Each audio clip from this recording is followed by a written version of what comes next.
अंदर ही हृदय में वो परमात्मा विराजमान है। हम संसार में खोजते हैं, लेकिन वो खोजने वाले के हृदय में ही छिपा है, और जिसे तुम खोज रहे हो वो स्वयं तुम ही हो। इसीलिए हम ब्रह्मात्म वेदों में कहा गया।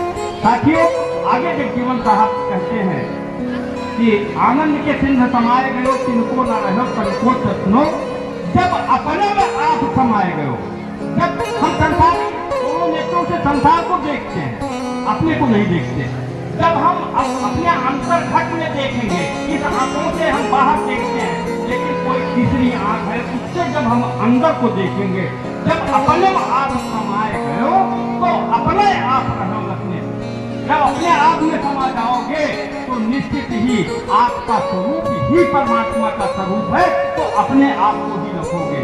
जब अपने आप रहो लखनो, जब अपने आप अंदर घट में समा जाओगे, अपने कोई स्वरूप को देखोगे, और जो परमात्मा का स्वरूप है उसी को देखोगे, तो अपने आप रहो लखनो। कितनी बड़ी बात साहब ने कही है, जिसका कोई भी आज तक संत इतनी ऊंची बात नहीं कहा कि अपने आप रहो लखनो, तो अपने आप रहो लखनो, तो जाति स्वतंत्र चालू हो जाता है।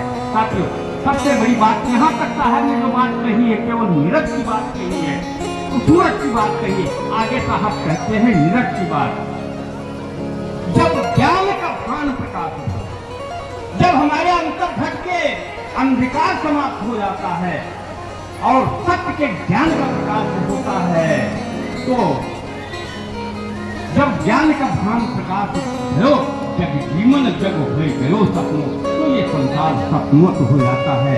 हम कैसे हैं, जाप चल रहा है, सिमरन चल रहा है, सिमरन तो हो ही रहा है, केवल हमारी सूरत बिखरी है। कारण क्या है, कोई जानना नहीं चाहता, इसलिए कोई बताना नहीं चाहता।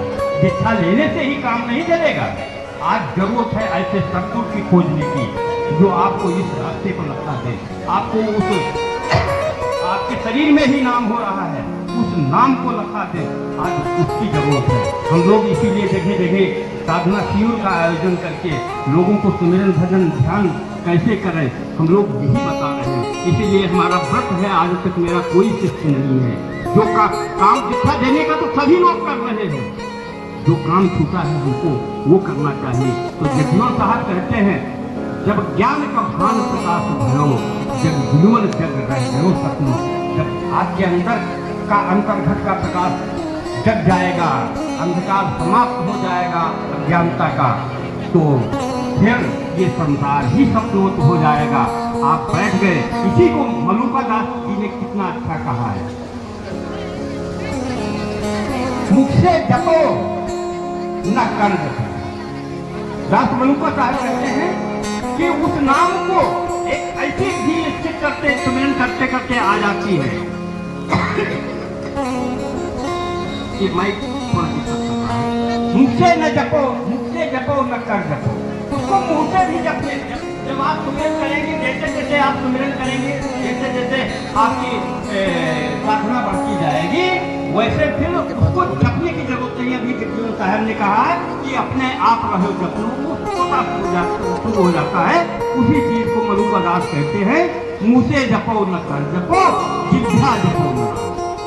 उसको मुंह से भी जपने की जरूरत नहीं होती। जब आपका सुमिरन का प्रगाढ़ हो जाएगा तो उसको मुंह से भी सुमिरन करने की कोई जरूरत नहीं है, वो जाप स्वतः शुरू हो जाएगा। जिसको जगजीवन साहब ने कहा है कि वो स्वयं जपना शुरू हो जाता है। आगे मलुका साहब कहते हैं, मुंह से जपो न कर जपो, माला की भी जरूरत नहीं है। इस माला मुद्रिका में कहाँ पड़े हो, ये तो बाहर की चीजें हैं।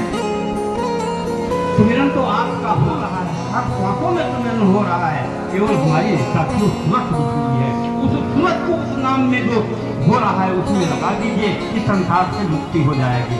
तो माला जपो न कर जपो, जिह्वा जपो न। जिह्वा से भी, मुंह से बोल करके भी उस नाम को जपने की जरूरत नहीं है। और मेरा सुमिरन हर करे, मैं पाया विश्राम, तो स्वतः ही साथियों सुमिरन शुरू हो जाता है। फिर संसार सपनवत हो जाता है। फिर ना किसी का जपना, ना किसी का सपना, ना पूजा, ना पाठ, वो स्वयं ब्रह्ममय हो जाता है। साथियों, इतना सहज मार्ग इस संसार में कोई नहीं है जिस मार्ग में हो। लेकिन अफसोस है कि केवल हम औपचारिकता पूरी करते हैं, केवल हम मंत्र दे दिए, हम समझ गए कि हमारा बेड़ा पार हो गया। अरे जब तक उसका सुमिरन नहीं करोगे तो कैसे आप इस संसार से मुक्ति पाओगे? कम से कम कुछ समय तो निकालिए उस 2 अक्षर को। पूरा मंत्र केवल 3 मरतबा 5 मरतबा केवल जाप होता है, उसका अर्थ हो ही नहीं सकता। मैं मंत्र के दावे के साथ कहता हूँ, केवल 2 अक्षर जो है वही मंत्र है। और एक बात और बता दें, मैं से ये कहने की जरूरत नहीं है, लेकिन दावे के साथ कहता हूँ कि जगजीवन साहब के विशेषज्ञ गुरु लौकिक गुरु थे, और उनके पारलौकिक जो तावक मंत्र मिला है वो भगवान शिव ने ही दिया है, वही मंत्र है। ये राम ही सब कुछ है। इसलिए महाप्रलय में जगजीवन साहब ने कहा है, राम न देवम, राम कोई देवता नहीं है, राम न नरदेही, राम कोई शरीर नहीं है, राम न नरदेही, राम न देवम, राम न भूतम, राम न नरदेही, राम का वही पावे जो भक्त स्नेही है। अगर आपके अंदर प्रेम बैठा है तो आपके अंदर वो खुद ही विद्यमान है, उसको कहीं खोजने की जरूरत नहीं है। कहता नहीं, एक तो कोई पूछना नहीं चाहता, कोई पूछना नहीं चाहता तो कोई बताना भी नहीं चाहता। लेकिन जरौली के महात्मा ने पहली बार जो है एक नया इतिहास का 5 दिन साधना की, सतनाम साधना की वही आयोजन हुआ था, जिसमें सौभाग्य से 5 दिन रहने का हमको मौका मिला था। 5 दिन यहाँ लगातार नाम क्या है, सतनाम क्या है, सूरत शब्द योग क्या है, ध्यान क्या है, अलका क्या है, भजन क्या है, एक चीज का विस्तृत चर्चा हुई थी। ये सबसे पहला हुआ, हम लोग उसको नहीं कर पाया। पहला ये अवसर था कि हम जो है इसने नहीं किया, किसी से कोई पैसा नहीं लिया भोजन पानी का, यहाँ तक कि हर व्यक्ति को जो है एक तार और चक्कर दिया, और साथ में जो है एक पानी और गिलास भी दिया। कई लोग बैठे भी हैं इसमें, तो ये एक अनोखा कार्य किया है। और 40 लोग भी इसमें रखे गए थे, ज़्यादा लोगों की जरूरत नहीं है। आने वाले टाइम में हम लोग फिर दीक्षा तो सभी दे रहे हैं हमारे यहाँ, लेकिन जो कार्य छूटा है उसको हम लोग आगे कोशिश कर रहे हैं कि जगह जगह साधना शिविर आयोजित करके। अभी हमारा जो है होली के टाइम में जो है वहाँ हर साल जो है गीता भवन 5 जो है ऋषिकेश में होता है, वहाँ सभी भैया हमें बता रहे थे कि है कि नहीं 5 है सतनामी, तबला पंथी भी जो है, तबला पंथी भी है और भूतला वाले भी सतनामी भी है, तो हमारे 5 स्थान है। तो वहाँ सभी लोग आते हैं, और सिद्धार्थ से साहेब की कृपा से मुझे भी 5 साल से उस साधना के में लगभग 2,500 से ज़्यादा लोग रहते हैं। 5 दिन नहीं हम लोग सुमन भजन ध्यान सभी चर्चा करते हैं, उनको एक चीज़ें बताई जाती है।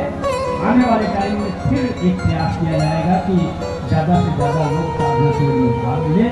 दीक्षा तो बहुत अच्छी चीज़ है, सभी लोग देते हैं, लेकिन नाम से सबको जोड़ने के लिए बड़ा मुश्किल है। नाम यथार्थ ने कहा है, नाम यथार्थ शब्द है, सबसे कहा न जाए।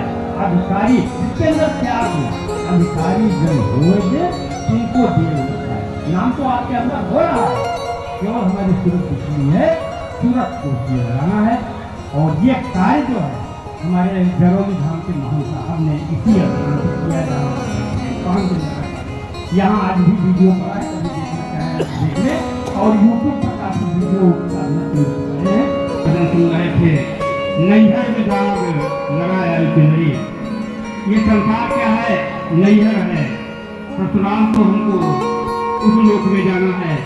और हम यहाँ काम क्रोध मद लोभ मोह नाना प्रकार के दाग लगा लेते हैं, लेकिन इस दाग को हम किसी केमिकल से नहीं धो सकते, वो छूटेगा नहीं जब तक सद्गुरु सत्यरूपी जो आपको मूल मंत्र मिला है उसके द्वारा ही इसको छुड़ाया जा सकता है। तो नैहर में दाग लगाया नहीं, जो सद्गुरु मिले हैं जो अक्षर वही मूल है, वही सार है, उसी से ही संसार में दाग छूटेगा।